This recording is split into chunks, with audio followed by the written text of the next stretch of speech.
Welcome student my YouTube channel जैक लोंजो। Student आज हम पढ़ेंगे जेनेटिक्स, जो कि nursing, pharmacy, paramedical entrance exam के लिए बहुत ही इंपॉर्टेंट है। अक्सर क्वेश्चन जेनेटिक्स से बनते बनते।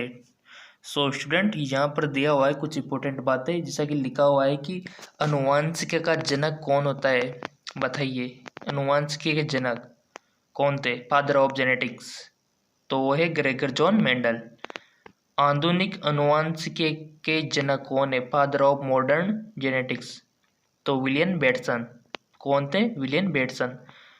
प्रयोगात्मक अनुवांशिकी का जनक, तो उसके लिए टी.एच. मॉर्गन।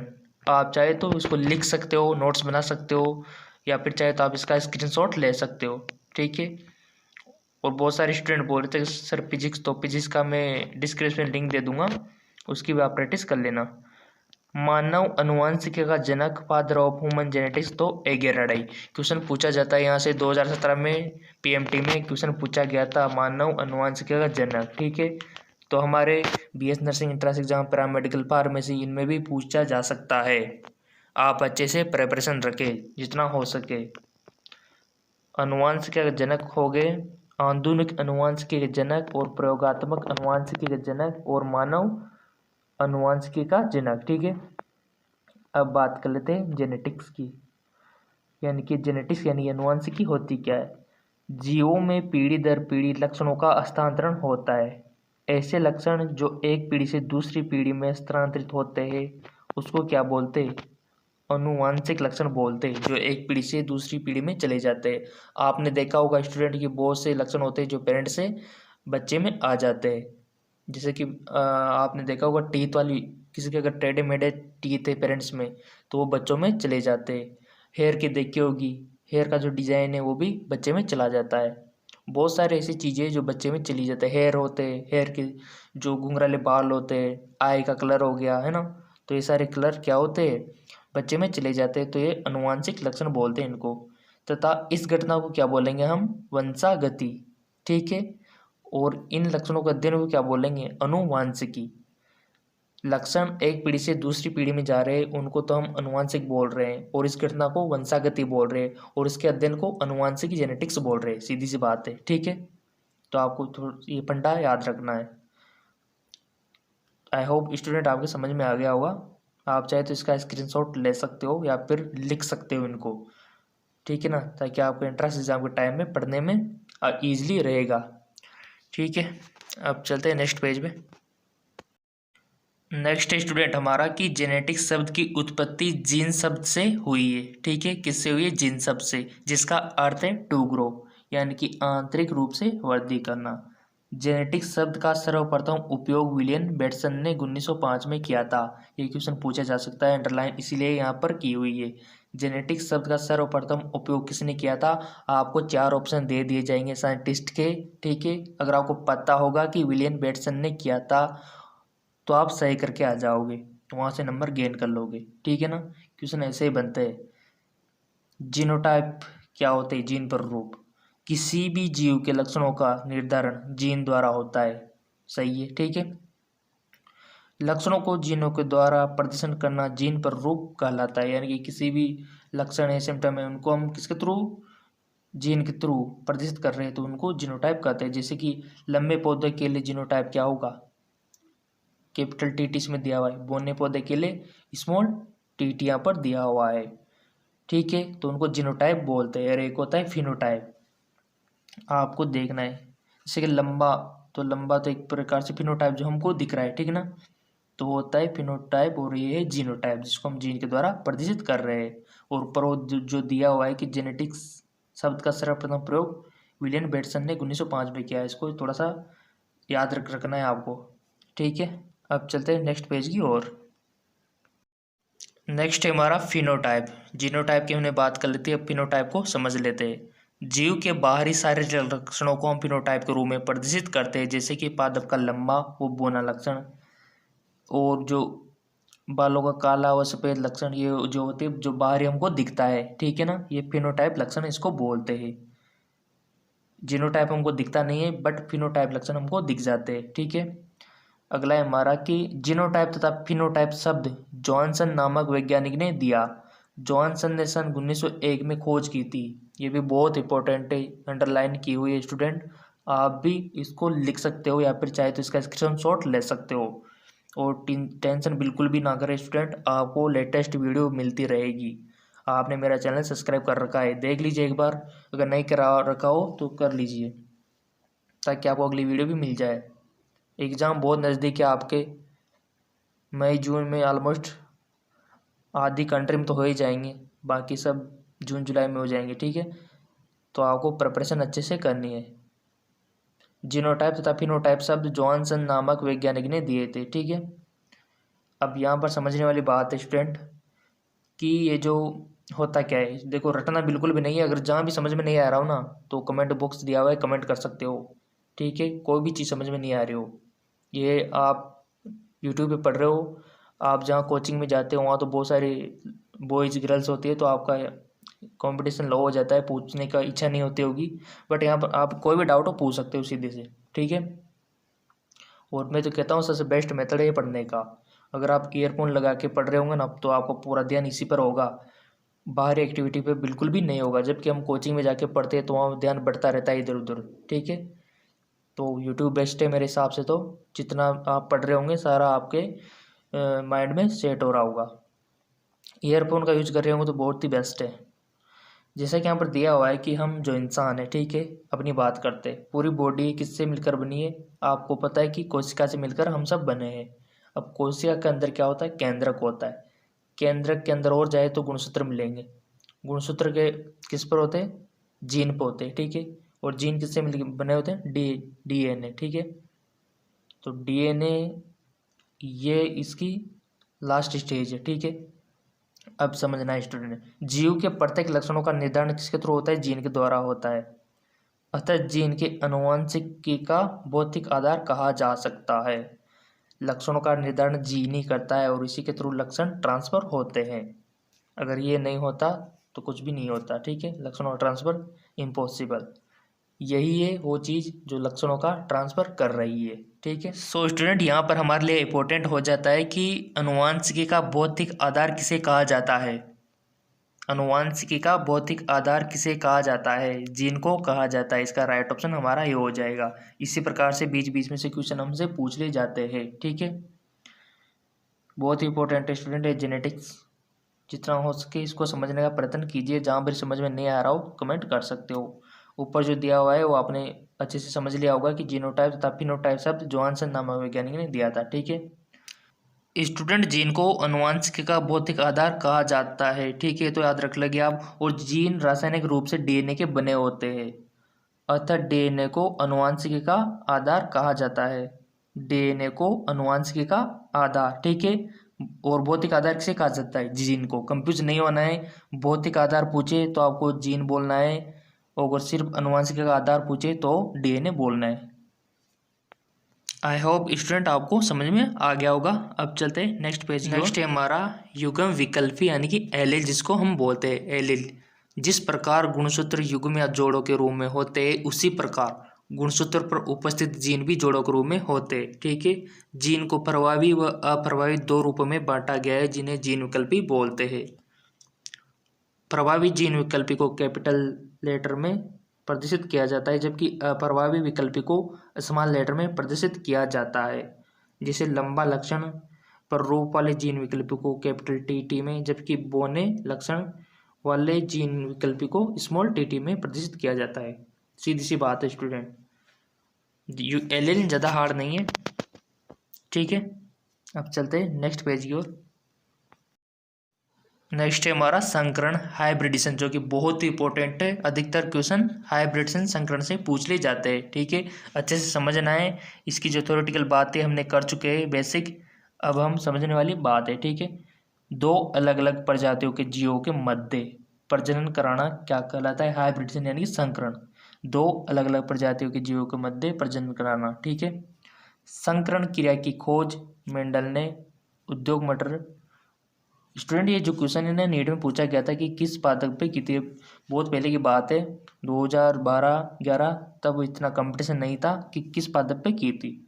संकरण क्रिया की खोज मेंडल ने मटर पुष्प से की थी, ठीक है, पादप से। अब आता है समयुग्मजी होमोजीनस। जब युग्म विकल्पी में दोनों जीन विकल्पी, ध्यान से सुनना, जब युग्म विकल्पी में दोनों जीन विकल्पी समान प्रकार के होते हैं ना, तो इसे समयुग्मजी कहते हैं। ठीक है, जब युग्म विकल्पी में दोनों जीन विकल्पी अलग अलग प्रकार के होते हैं तो इसे विषमयुग्मजी कहते हैं। स्टूडेंट जितना हो सके एग्जाम्पल को याद रखिए, एग्जाम्पल से ज़्यादा याद रहता है मेरे हिसाब से। ठीक है, ताकि आपको एग्जाम थ्योरेटिकल से जितना नहीं रहता है उतना आपको एग्जाम्पल उदाहरण से याद रहता है। अगला है हमारा, जीन विकल्पी को प्रभावी लक्षणों को अंग्रेजी के प्रथम अक्षर द्वारा प्रदर्शित किया जाता है, जैसे कि हम करते हैं। ठीक है, प्रदर्शित यहाँ पर किया हुआ है। अब चलते हैं नेक्स्ट पेज की ओर। स्टूडेंट ये हाइब्रिडेशन की डेफिनेशन हो गई, समयुग्मजी हमने समझ लिया, विषमयुग्मजी हमने समझ लिया, किस प्रकार से प्रदर्शित किया जाता है ये भी हम समझ लिया। अब चलते हैं आगे। जीन विकल्पियों को प्रभावी लक्षणों में अंग्रेजी के प्रथम अक्षर द्वारा रिप्रेजेंट प्रदर्शित किया जाता है। ठीक है, जैसे यहाँ पर दिया हुआ है कि प्रभावी लक्षण और अप्रभावी लक्षण, जैसे कि पादप की ऊंचाई, लंबाई तो इसके लिए कैपिटल लिखा जाएगा टी, बोनाई तो इसके लिए स्मॉल टी। अगर बात करें त्वचा का रंग, तो अगर ब्लैक है तो उसके लिए कैपिटल वी, अगर सफ़ेद है तो उसके लिए स्मॉल वी। पुष्प की स्थिति जैसे कि अक्षीय होगी तो उसके लिए एक्सियल होता है यानी कि कैपिटल ए, और शीर्षस्थ होगी तो उसमें क्या होगा, स्मॉल ए। तो इस प्रकार से रिप्रेजेंट किया जाता है। ठीक है, अब चलते हैं आगे। नेक्स्ट स्टूडेंट हमारा कि मेंडल के प्रयोग हेतु लक्षणों का चयन, जो कि बहुत ही इंपॉर्टेंट है। यहाँ से क्वेश्चन बन सकता है कि मेंडल ने अपने प्रयोग के लिए मटर का पादप ही क्यों चूज किया, कोई ऑर्डर भी तो चूज कर सकते थे वो, बट उन्होंने मटर का प्लांट ही क्यों चूज किया। तो आपके जो ऑप्शन होंगे 4, उसमें 3 तो गलत दे दिए जाएंगे। ठीक है, और एक वजह होगी जो सही होगी वो आपको चूज करनी पड़ेगी, और उसके लिए आपको क्या करना, ये चीज़ें पढ़नी पड़ेगी। 4-5 इसमें दी हुई है, ये वजह थी जिसलिए उन्होंने पादप कौन सा चूज किया, मटर का। ठीक है, तो मेंडल ने अपने प्रयोगों के लिए उद्यान मटर पायसम सेटाइवम नामक पादप को चुना, क्योंकि उद्यान मटर का जो पादप है छोटे आकार का होता है। एक तो ये वजह हो गई, नीट में पूछा भी गया था पिछली बार, जिसमें आसानी से संकरण क्रिया कराई जा सकती है। यानी कि एक कारण तो बता दिया उन्होंने कि छोटा होता है जिसमें आसानी से संकरण क्रिया कराई जाती है, अगर बड़ा होता तो दिक्कत होती, तो इसलिए इसने छोटा था ये देख लिया। एक तो ये एक वर्षीय पादप होता है जिसमें इसका जीवन काल कितना होता है, 3-4 महीने का होता है। कॉमन साइंस से आपको पता है कि हमारा मटर कब आता है, दिसंबर से मार्च के बीच बीच। ठीक है, तो ये एक वर्षीय पादप होता है। इसमें पुष्प बड़े आकार के तथा द्विलिंगी होते हैं। स्टूडेंट आपको एक लिंगी और द्विलिंगी के बारे में तो मालूम ही होगा, अगर नहीं है तो थोड़ा सा आइडियाज में आपको बता देता हूँ कि द्विलिंगी पुष्प वो होते हैं जिसमें नर एवं मादा जननांग दोनों एक ही पुष्प पर पाए जाते हैं, जबकि एक लिंगी पुष्प में क्या होता है, नर एवं मादा जननांग डिफरेंट पुष्प पर पाए जाते हैं। फॉर एग्जाम्पल पपीता हो गया, तरबूज हो गया। ठीक है ना, ये याद रखना एग्जाम्पल आपको, और एक लिंगी की डेफिनेशन। इससे सीधे से क्वेश्चन पूछ लिए जाते हैं और आप एक्साइटेड होके कंफ्यूज होके उसको गलत करके आते हो, तो थोड़ा सा को क्लियर रखना। और द्विलिंगी पुष्प कौन से होते हैं, वे होते हैं जिसमें नर एवं मादा जननांग दोनों एक ही पुष्प पर पाए जाते हैं, जैसे कि हमारा मटर हो गया, सरसों हो गया, गुड़हल हो गया, इसके एग्जाम्पल है द्विलिंगी पुष्प है। ठीक है, सो स्टूडेंट ये जो मटर है इसके पुष्प बड़े आकार के तथा द्विलिंगी होते हैं जिसमें आसानी से पर परागण किया जा सकता है। फोर्थ है हमारा, प्राकृतिक रूप से इस पादप में स्वपरागण होता है, अतः इसकी शुद्ध किस्मों को आसानी से प्राप्त किया जा सकता है। 5 पे मेंडल ने उद्यान मटर पादप को लगभग 39 विपर्यासी लक्षणों का अध्ययन किया और इसमें 7 विपर्यासी लक्षणों पर अपने प्रयोग किए। मोस्ट इंपॉर्टेंट यहाँ से क्वेश्चन बन सकता है। स्टूडेंट कंपटीशन एग्जाम में एक्चुअली होता है ऐसा है, क्वेश्चन के आंसर जो हम पढ़ रहे होते हैं आंसर में से भी क्वेश्चन बन के आ जाता है। यह हम आंसर पढ़ रहे थे कि क्यों चयन किया मेंडल ने मटर का, तो ये पर आंसर थे, बट इनमें से भी क्वेश्चन बन के आ सकता है कि मेंडल ने जो मटर पादप में लगभग कितने विपर्यासी लक्षणों का अध्ययन किया और कितने पर एक्सपेरिमेंट किया। तो उन्होंने 39 विपर्यासी लक्षणों पर अध्ययन किया था और उनमें से 7 पर उन्होंने एक्सपेरिमेंट किया था। ठीक है, ये अंडरलाइन कर दिए। आप भी चाहे तो इसका स्क्रीनशॉट ले सकते हो या फिर अपने पास लिख के रख सकते हो, ताकि आपको जब भी एग्ज़ाम नज़दीक आए ये सारी चीज़ें आपको पढ़ के जानिए। अब चलते हैं नेक्स्ट पेज की ओर। सो स्टूडेंट ये वो 7 विपर्यासी लक्षण जिस पर मेंडल ने एक्सपेरिमेंट किए थे। ठीक है, ये 7 विपर्यासी लक्षण है, बाकी पर आप खुद करते रहना एक्सपेरिमेंट। आप अगर विलेज लाइफ में रहते होंगे, गांव में रहते होंगे, तो आपको मौका मिल सकता है बाकी के जो सिम्टम है उनके ऊपर एक्सपेरिमेंट करने का, ठीक है। और जिनका इंटरेस्ट होगा एग्रीकल्चर में वो तो करेंगे ही करेंगे, ठीक है। बट यहाँ पर हमारा टारगेट है एंट्रेंस एग्जाम को पास करना, तो अब हम 7 पर फोकस कर रहे हैं। पादप की ऊंचाई पर, जिसका लंबा कैपिटल में लिखा जाता है और बोना स्मॉल टी में, ठीक है। बीज की आकृति गोल यानी कि राउंडेड होती है, तो उसको आर से रिप्रेजेंट किया जाता है। बीज पत्र का रंग पीला, उसको वाई से, ठीक है, येलो। पुष्प का रंग बैंगनी लाल यानी कि वायलेट रेड। पुष्प की स्थिति एक्स होगी तो उसको कैपिटल एस से लिखेंगे। फली की आकृति अगर फूली हुई होगी तो उसको एस से स्वालोड यानी कि फूली हुई, ठीक है। फली का रंग हरा है तो उसके लिए कैपिटल जी, और इसका भी ऑपोजिट भी याद रखना है आपको, पीला, ठीक है। फूली हुई का पिचकी हुई, तो आपको इस प्रकार ऑपोजिट भी याद रखना है। हरा का इधर पीला दिया हुआ है, ठीक है। तो ये 7 विपरासी लक्षण हो गए जिस पर मेंडल ने एक्सपेरिमेंट किए थे।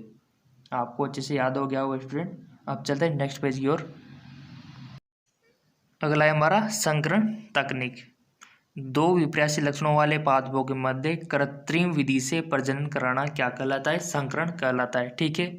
ये आपको पता रखना है संकरण की डेफिनेशन, और ये नीचे थ्योरेटिकल बात दी हुई है, आप चाहे तो इसको स्क्रीनशॉट लेके पढ़ सकते हो, इतनी इंपॉर्टेंट नहीं है। मेंडल ने संकरण तकनीक का विकास किया। इस तकनीक में एक पादप को नर के रूप में जबकि दूसरे पादप को मादा के रूप में लिया। ये थ्योरेटिकल बात है, आप बुक से भी पढ़ सकते हो। ये डेफिनेशन हो गई। अब कुछ हम बात कर लेते हैं अलग।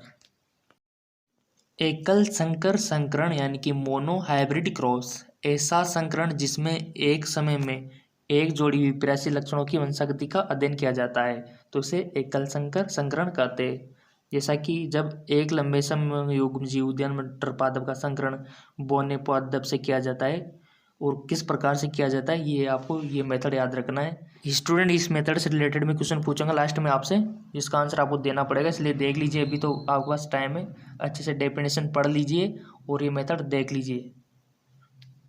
यहाँ पर लंबा और बोना 2 पादप के बीच संकरण हो रहा है। लंबे पादप के लिए कैपिटल टी और बोने पादप के लिए स्मॉल टी हम ले रहे हैं, और दोनों से हम 1 युग्मक निकाल लेंगे, ठीक है। इसके बाद आपको क्या करना है, उसके बाद आपको दोनों युग्मकों को मिला लेना है, जिससे आपको F1 पीढ़ी प्राप्त हो जाएगी, ठीक है। अब उस F1 पीढ़ी में आपको स्वपरागण करवाना है, ठीक है, जिससे ताकि आपको F2 पीढ़ी प्राप्त हो सके। जैसे हम स्वपरागण कराएंगे तो आपको ये इस प्रकार से करवाना है, ठीक है, जिस प्रकार आप स्क्रीन पर देख पा रहे होंगे। कैपिटल टी कैपिटल टी और स्मॉल टी, दोनों में से इधर कैपिटल टी स्मॉल टी, दोनों में इस प्रकार से इसी मेथड से आपको करवाना है, ठीक है ना। अच्छे से समझ लो आप, आपने 12th में अच्छे से पढ़ा होगा ये करवाना। तो संकरण किस प्रकार से किया जाता है, अगर नहीं तो कमेंट कर सकते हो, बहुत ईजी स्टूडेंट है, कमेंट कर सकते हो। जो कोई भी बात समझ में नहीं आ रही हो कमेंट कर सकते हो, हर डाउट क्लियर होगा आपका यहाँ, ठीक है ना। आपका मकसद है एंट्रेंस एग्जाम पास करके अच्छा कॉलेज प्राप्त करना, उसके लिए आपको रटना नहीं है, समझना है, ठीक है ना। तो जैसे हम ये करवाते हैं तो F2 पीढ़ी में हमको लंबे लंबे लंबे 3 प्राप्त हो गए और एक बोना पादप प्राप्त हो जाएगा, ठीक है। बट यहाँ पर आप देख रहे हो इनके जीन का स्ट्रक्चर थोड़ा डिफरेंट है, उसको हम क्या बोलेंगे, जीन प्ररूप। तो अब हम इसका रेशियो निकालते तो हम देख पाते हैं यहाँ पर कि लक्षण प्ररूप में फिनोटाइप में लंबे पादप कितने हैं, 3, और बोने कितने, 1, ठीक है। और जीन प्ररूप में आप देख पा रहे होंगे 1:2:1, ये हमको रेशियो प्राप्त होता है।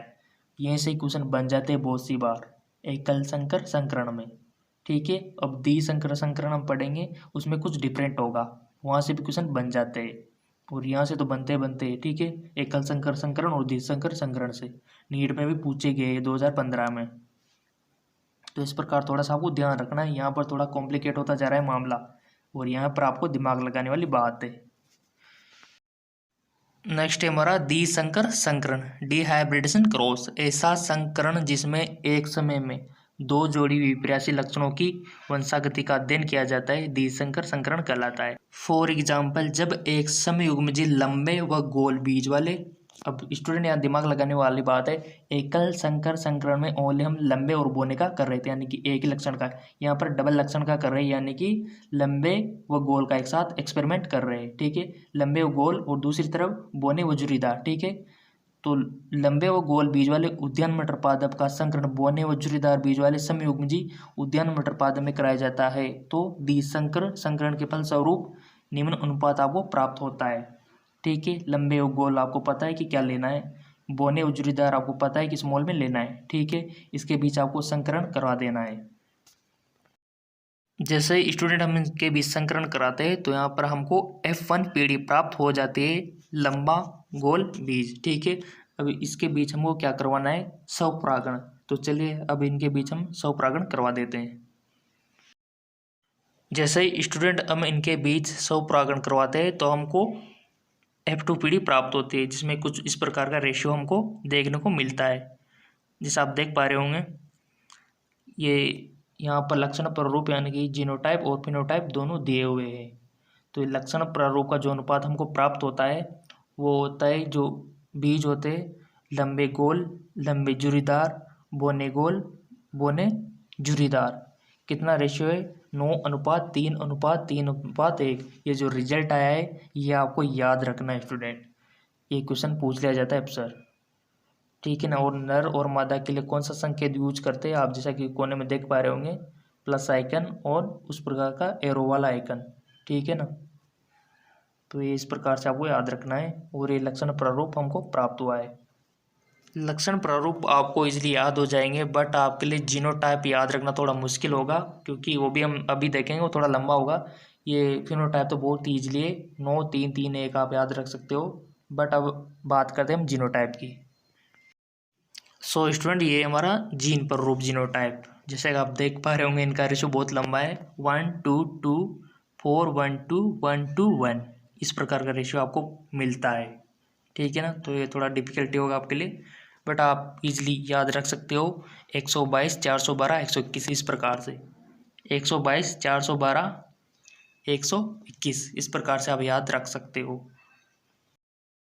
अब चलिए स्टूडेंट बात कर लेते हैं F2 पीढ़ी में एकल संकर संकरण की। तो यहाँ पर हम देख पा रहे हैं कि प्रभावी लक्षण का 3 और अप्रभावी लक्षण 1, यानी कि 75% और 25%, टोटल कितने हो गए 4, ठीक है। 3 और 1 4 हो गए, ठीक है। और नीचे दिया हुआ है कि समयुग्मजी प्रभावी जीन और विषमयुग्मजी प्रभावी और अप्रभावी समयुग्मजी। ध्यान देना यहाँ पर समयुग्मजी प्रभावी कितना है 1, विषमयुग्मजी प्रभावी है वो 2, अप्रभावी है बट वो समयुग्मजी कितना है फर्स्ट F2 पीढ़ी में, ठीक है ना।